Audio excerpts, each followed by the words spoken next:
We at NEDA believe, however, that the economy can still reach at least 6.0% real GDP growth in 2015. This performance will still make us as one of the best performers among the emerging economies, especially when one considers the general weakness of the global economy. As advanced economies are expected to recover next year, growth can accelerate towards 7% next year. We expect to turn over to the next administration an economy that has much stronger fundamentals than what we inherited in 2010. We have grown by an average of 6.2% over the last 5 years, the strongest since the mid-1970s. We are also confident of the robustness of growth, as we observe the increasing contribution to growth of capital formation on the demand side. In fact, we're happy to note that as of 2014, the ratio of fixed capital formation to GDP has reached 21.5%, from only 18.7% in 2009. On the supply side, there is the growing significance of industry, especially in local manufacturing, and within the services sector, business process management, and tourism-related subsectors. In other words, we are in the process of structural transformation, which is crucial for sustaining economic growth and generating quality jobs. Our financial system, as pointed out by Governor Balisacan, is healthy. Inflation is low and stable, staying within the target. Interest rates are favorable for business. The whole banking system is generally sound. Moreover, our external position is robust. The current account surplus has been accompanied by resilient remittances from Filipinos overseas, strong business process outsourcing or BPO earnings, and rising tourism receipts. Good governance has resulted in a resilient fiscal position, owing to a modest fiscal deficit and declining public debt and interest payments. The growing economy has allowed the government to channel more resources to address one of the major long-term binding constraints of growth, the public infrastructure gap. Our aim is to increase investment in public infrastructure from 2.0% of GDP in 2012 to at least 5.0% by 2016. As you can imagine, this is quite a challenging task, as it is equivalent to raising the value of infrastructure spending more than 3 times over a span of 5 years, from just 216 billion in 2012 to 766.5 billion in 2016. Complementing the public spending on infrastructure is the modality of public-private partnership. It has also been gaining traction.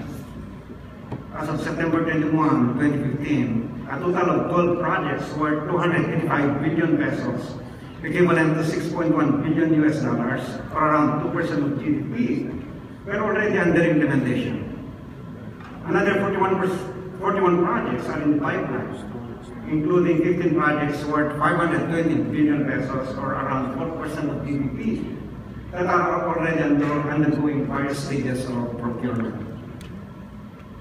The wider fiscal space, coupled with budget reforms, provided government with flexibility to increase spending and social services as well. This has greatly increased investment in human capital development, particularly through better education and health services, as well as social protection and housing in particular. This is important as it is well established that the most enabling instrument to lift people from poverty is human capital development. In fact, the observed inability of the poor to benefit from recent growth can be traced toward underinvestment in human capital development in the past. As you can see from this slide, social services expenditures, even when adjusted for inflation, increased by 12% on average yearly during the period 2010 to 2014. This is against 7.1% growth in the preceding 5-year period, and almost negligible growth during the period 2000 to 2004. On average, during the past 4 years, expenditures on education rose by 5.7%, and health by 24%, social security that includes conditional cash transfer program by 37%, and housing by 34%. In particular, there has been a rapid scaling up of the CCT program to cover more beneficiaries, including those in high school and beneficiary families. The CCT program itself is intended to break the cycle of intergenerational poverty, regardless of what the parents do or do not do, can or cannot do. We are assured that the children of poor families get educated and proper health care. We have also introduced several landmark legislation that we believe will have lasting impacts on the economy. Reproductive health law, sin tax reforms, competition law, reform of the cabotage law, full liberalization of foreign banking, among others. Allow me now to present the accomplishment of these various programs, as shown in the next couple of slides. National Health Insurance Program coverage rate increased from 51% in 2010 to 87% in 2014. Contraceptive prevalence rate increased from 50.7% in 2008 to 55.1% in 2013. The proportion of births attended by health professionals increased from 62% to 73%. The proportion of births delivered in facility improved from 44% in 2008 to 61% in 2013. For both basic and secondary education, participation, survival, completion, and achievement rates have improved, while drop-out rates have declined. The strong economic growth, supported by proactive government, has also resulted in favorable employment prospects for our people. The country's unemployment rate of 6.8% and underemployment rate of 18.4% in 2014 are the lowest in 10 years since 2005. Notably, over 4 million jobs have been generated over the last 5 years. The share of wage and salaried employment, which is universally used as an indicator of the quality of employment available in an economy, has been on an upward trend, averaging 56.8% in 2010 to 2014, from 51.8% in 2005 to 2009, and 50.2% in 2000 to 2004. Also, the latest labor force survey indicates these gains are being sustained in 2015. For the first 3 quarters, the unemployment rate declined further to 6.5%. This investment in infrastructure and human capital will support growth in the short to medium term. The country is also in a demographic transition, which, together with quality education and the programs designed to reduce poverty in a sustainable manner, will provide the enabling factors for long-term growth. Needless to say, this should be accompanied by catalysts that encourage innovation, entrepreneurship, and private investments. My suggestions, you will find, still fit under the banners of good economics and good governance. First, we need to improve the macroeconomic competitiveness by closing the infrastructure gap. Various master plans have been formulated to guide the development and implementation of infrastructure projects and other development interventions. To be sure, each administration will want its imprint on the country's development landscape. In fact, infrastructure capacity needs to be continuously upgraded to support current and future growth. However, let us commit to maintaining the coherence of these plans, making sure to build on our previous gains. And as we facilitate structural transformation, the type of infrastructure will also need to keep up. Second, we need to maintain high levels of public investment in human capital, particularly in health and education. We need to ensure the availability of healthy, highly trainable, and skilled labor force, and we need to produce more innovators and entrepreneurs. The country, as has been pointed out, faces a demographic window of opportunity where demographic dividends can be reaped. Studies estimate that demographic transition was responsible for about 1/3 of the economic growth experienced by East Asia's economic tigers during the period 1965 to 1995.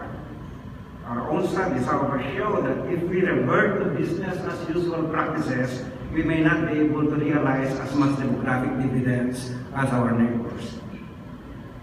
The red line chart plots the support ratio over time.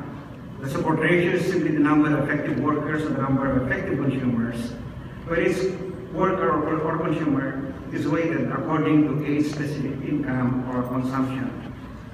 An increasing trend of the ratio means that more income can be saved or spent for higher consumption. The chart, however, shows that the shape of the arc is a bit flat. This is primarily because of the slow decline in fertility rate. There is still a high unmet demand for reproductive health care, especially which results in unplanned birth, particularly for the poorest 30 to 50% of Filipino families. This usually implies that the family was not able to prepare for the child's care and education. This situation must be remedied by fully implementing the reproductive health law and getting investment going. We have earlier reported that structural transformation is now happening from low value-added to higher value-added activities. This must be further facilitated, and there must be a deliberate strategy to prepare the workforce for structural transformation so that growth would be inclusive. Third, we must continue investing in socioeconomic resiliency, while at the same time promoting more sustainable production and consumption patterns. This includes disaster preparedness, income diversification, social protection, and insurance. Lastly, it's important to note that we continue to strengthen and improve the nation's institutions, including political ones, as these play a critical role in the development process. A peaceful and credible transfer of power in 2016 to a new administration which can sustain the reform initiatives of the present government is particularly important. Achievement of lasting peace in Mindanao will likewise be critical in reaping the growth potential of that region and lifting millions of our countrymen out of poverty. Relatedly, we need to develop and implement a structural reform agenda that will result in an environment that promotes healthy competition, fosters and rewards innovation, and encourages entrepreneurship. If we get it right this time, sustained GDP growth of about 7% yearly would bring us to a higher middle-income economy status, or a gross national income per capita of $4,000 by the end of the next administration. Thereafter, sustained growth for 3 more administrations would bring us up or near high-income economy status, or gross national income per capita of $12,700 by 2014. I think we owe it to ourselves and the next generation of Filipinos to get it right. Thank you for your attention. Again, President, good morning.